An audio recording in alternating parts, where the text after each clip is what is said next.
Hi guys, I am Sapna Sharma and welcome back to my channel. तो कल की अगर आपने एनालिसिस देखी होगी, एनालिसिस की वीडियो देखी होगी, तो आज ट्रेडिंग करना आपके लिए काफी कुछ आसान हो गया होगा आई सपोज, क्योंकि कल जिन जिन बातों पे हमने बात करी थी एग्जैक्टली आज वही हुआ है। तो इस बात पे तो लाइक बनता है। एनीवेज, सो अब कल क्या, जितना हमने वी शेप रिकवरी उस दिन फ्राइडे के दिन क्रेजी आते हुए देखी है, उतना ही मार्केट नीचे आया है। उसका कोई भी उस वी शेप रिकवरी के कैंडल का कोई भी फॉलोअप कैंडल हमको नहीं मिला एंड इवेंचुअली मार्केट नीचे ही आ रहा है। तो what next, let's find out. So let's dive in.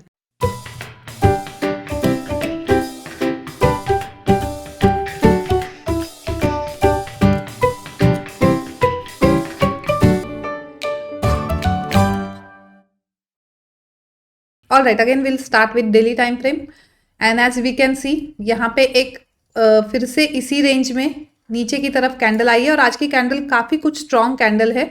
Although yes, इस पर्टिकुलर जो एक सपोर्ट है 24,200 एरिया के आसपास, उसके नीचे तो क्लोजिंग नहीं दी है। तो चांसेस ये है कि फिर से यहाँ से आके एक बारी बाउंस लेता है या नहीं लेता है, ये देखने लायक होगा इस पर्टिकुलर 24,200 के आसपास से। लेट्स सी 15 मिनट में क्या हुआ आज।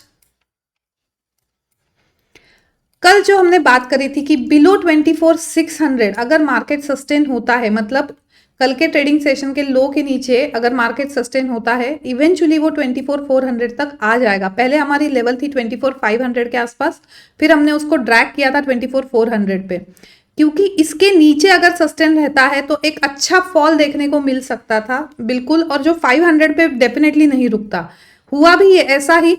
यहां से जब नीचे आया मार्केट, एक तरफा 24,400 के आसपास तक, जो एग्जैक्टली हमने एक लेवल ड्रॉ करी थी 24,381 की, वहीं पे आके रुका। यहां से एक बॉटम फॉर्मेशन उसने जरूर बनाया बट एक्टिवेट हुआ नहीं है वो बॉटम फॉर्मेशन अभी भी, और वहां से फिर से नीचे नीचे नीचे ही आता गया है मार्केट। तो now what next? Now for us this 24,500 is a very good resistance. अब अगर कल तक जो एक पैटर्न था कि बाय ऑन डिप्स वाला, जो यहाँ पे कहीं ना कहीं एक उसने बॉटम फॉर्मेशन बनाया भी था पर एक्टिवेट नहीं हुआ था वो, और इवेंचुअली उसके नीचे आया है मार्केट। अब वही है कि 24,500 एक रेजिस्टेंस है। अगर उसके ऊपर मार्केट सस्टेन करता है तो डेफिनेटली वी कैन से कि मार्केट ऊपर की तरफ, अब वो जो एक कंसोलिडेशन जोन बना है डेली के टाइम फ्रेम पे, कहीं ना कहीं ऊपर ब्रेकआउट दे सकता है। But now as long as market is below 24,500, बहुत चांसेस है कि वो नीचे की तरफ जो कंसोलिडेशन जोन है उसको ब्रीच करे। ओके, तो आज की प्राइस एक्शन से जो व्यू था, जो एक बाय ऑन डिप्स वाला व्यू था, वो अब एक सेल ऑन राइज वाला व्यू बन गया है। Okay, so now what exactly 24,200 तक हम एक एक्सपेक्ट कर रहे हैं। मैं एक एक्सपेक्ट कर रही हूँ कि निफ्टी नीचे आ जाए, और कल देखते हैं कि ये वाला जो 24,200 का जो सपोर्ट है वो किस तरह से रिएक्ट करता है वहां पे। अगेन हो सकता है हमको गैप डाउन ओपनिंग मिले और यहाँ से बाउंस ले ले। हो सकता है हमको अगर फ्लैट ओपनिंग मिलती है तो इवेंचुअली वो नीचे तक डिप हो जाए। ओके, अगर गैप अप ओपनिंग मिलती है तो 24,500 now can be a very good hurdle.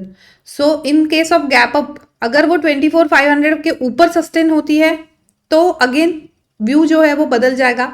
But अगर वो 24,500 से रेजिस्टेंस लेके नीचे आती है तो व्यू वही रहेगा कि सेल ऑन राइज वाला। So that is the scene.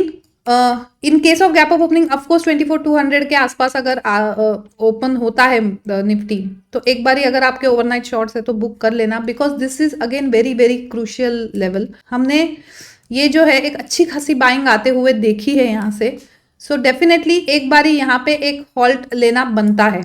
सो हो सकता है यहाँ पे हॉल्ट ले, कंसोलिडेट करे और फिर कहीं ना कहीं नीचे ब्रेक करे और नेक्स्ट जो है कंटिन्यू करे, क्योंकि इस बाइंग को पूरी तरह से ऑलमोस्ट उसने एक नलीफाई कर दिया है इस मूव ने। सो लेट्स सी ऑप्शन का डेटा। जो मैं बोल रही हूँ कि 24,500 आज अच्छा खासा वहाँ पे कॉल राइटर्स ऐड हुए हैं, एंड अब शिफ्ट कहाँ हुआ है? 24,400 पे बेस शिफ्ट हुआ है। चेंज में अगर हम बात करें तो ऑब्वियसली आज कॉल राइटिंग ज़्यादा हुई है। इवेंचुअली 400 तक कॉल राइटर्स बहुत अच्छे खासे आए हुए हैं। पुट राइटर्स कहीं ना कहीं थोड़े बहुत 24,100 के आसपास ऐड हुए हैं। सो अगर ये बाइंग जोन ब्रीच होता है तो this is the next level again 24,000, जहां पे पुट राइटर्स भी ज्यादा है। एक ये प्रीवियस लेवल भी है 24,015 टू बी स्पेसिफिक। फिर यहाँ तक हम मार्केट आता हुआ देख सकते हैं, very first target, and this would be second target around 23,800 अगर ये बाइंग जोन ब्रीच होता है, and that too with the consolidation. अगर हम 3 मिनट का टाइम फ्रेम देखें, जैसे हमने कल भी डिस्कस किया था, मैंने कुछ इंपॉर्टेंट लेवल्स दी थी वहां पे, सो लेट्स ओपन दैट। कल इसी चीज के बारे में मैंने बात करी थी कि ये जो लेवल है, जो कल का लो था, इसके नीचे अगर मार्केट सस्टेन होता है तो इवेंचुअली हम फर्स्ट टारगेट देखेंगे which is around 24,468 and the second target is 24,319। तो किस तरह से आज प्राइस एक्शन हुई, बेसिकली गैप डाउन ओपनिंग हुई, थोड़ा बहुत सस्टेन हुई, यहाँ पे एक कंसोलिडेशन बनाया, एक हाई और एक लो उसने बनाया, एक ओपनिंग रेंज बनाई मार्केट ने अपनी, एंड दिस वेरी कैंडल जिसने वो ओपनिंग रेंज ब्रेकआउट दिया, एंड इवेंचुअली जो है मार्केट बिल्कुल 24,468 के आसपास आया। इफ यू नोटिस तो यहाँ पे एक शॉर्ट ट्रेड बनता था इसका, यहाँ पे एंट्री और एसएल, ऑफकोर्स फर्स्ट टारगेट 24,468, यहाँ पे जरूर उसने एक बॉटम फॉर्मेशन बनाया था, और तब मुझे लग रहा था कि मार्केट थोड़ा बहुत फिर से ऊपर जा सकता है 24,640 के आसपास। तो यहाँ पे मैंने फिर से एक एंट्री बनाई थी, बाय की, और यहाँ पे एसएल लगाया हुआ था, उसका एसएल हिट हुआ और मार्केट कहीं ना कहीं फिर नीचे ही जाता रहा और अच्छा खासा नीचे जा रहा है। अब मैं 24,319 का एक वेट कर रही हूँ। सो लेट्स सी कल क्या होता है। सो आई होप ये लेवल्स भी फ्यूचर के आपके काम आए होंगे तो जरूर मुझे कमेंट सेक्शन में बताना। लेट्स सी बैंक निफ्टी भी सेम जो एक व्यू था कि इस पर्टिकुलर स्विंग पॉइंट के नीचे सस्टेन होता है तो इवेंचुअली 52,935 के आसपास के उसके टारगेट है, वो भी यहाँ पे आया और कहीं ना कहीं यूटर्न लेने की कोशिश करी, बट सेलिंग प्रेशर आज ज्यादा था और इसके नीचे भी गया है। अब बैंक निफ्टी का जो नेक्स्ट लेवल बन के आ रहा है वो 52,300 के आसपास बन के आ रहा है। एज लॉन्ग एज अब बैंक निफ्टी 53,039 के नीचे है, एक सेल ऑन राइज का ही सीन बन रहा है, और जितना सस्टेन होगा उतना वो 52,300 फिर से एक बारी टेस्ट कर सकता है। 5300 के ऊपर जो है ऐसा नहीं कि बहुत बुलिश व्यू रहेगा, क्योंकि एक ये ट्रेंड लाइन है जो बिल्कुल ड्रॉ करके चलना, कहीं ना कहीं ये ट्रेंड लाइन उसको एक रेजिस्टेंस दे सकती है। मतलब यहाँ पे कपल ऑफ रेजिस्टेंस है और बैंक निफ्टी में एक ये भी एक अच्छा खासा रेजिस्टेंस है। 53,300 भी एक अच्छा खासा रेजिस्टेंस है। सो जस्ट बिकॉज वो 53,039 के ऊपर सर्वाइव कर रहा है, इसका मतलब ये नहीं कि एकदम वो बुलिश हो गया। ये भी उतना ही इंपॉर्टेंट रेजिस्टेंस है 53,276। तो अगर वो यूटर्न भी लेता है इन case of suppose gap up opening होती है तो यहाँ से या यहाँ से फिर से हम एक सेलिंग की अपॉर्चुनिटी ढूंढ सकते हैं। और गैप डाउन होता है इस पर्टिकुलर बाइंग जोन के आसपास तो बिल्कुल एक बारी अपने प्रॉफिट्स बुक करना बनता है। Same with Sensex also, Sensex एकदम निफ्टी का रेप्लिका ही है। ये लेवल हमने ड्रॉ करी थी 8656 की, एग्जैक्टली जैसे ही कल के लो के नीचे सस्टेन हुआ है सेंसेक्स, इवेंचुअली वो इस लेवल तक आ गया है और वहीं पे उसने पॉज लिया है।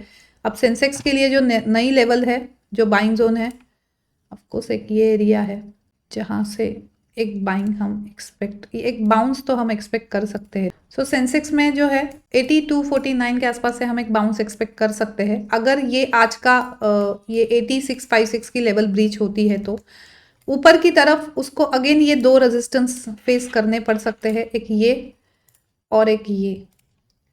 तो क्योंकि अब व्यू सेल ऑन राइज है तो ये जो लेवल है 81,045 या 81,184, यहाँ से अगर फिर से शॉर्टिंग की अपॉर्चुनिटी मिलती है तो वो लेने लायक होगी। कहीं ना कहीं फिर इस तरह से मूव हम एक्सपेक्ट कर सकते हैं, या तो यहाँ से या तो यहाँ से। ओके, सो ये दोनों लेवल मार्क करके चलो, काम आएंगे। Alright, so that's it from my side. अगर मेरी एनालिसिस आपको यूजफुल लगती है तो don't forget to like it, share it and subscribe it. Share it with your friends who are traders and do let me know in the comment section आज आप में से कितने लोगों ने प्रॉफिट किया है। एज यूजुअल ये सारे जो लेवल्स है मैं एक्स पे पोस्ट कर दूंगी। So good night and have a nice trading sessions ahead.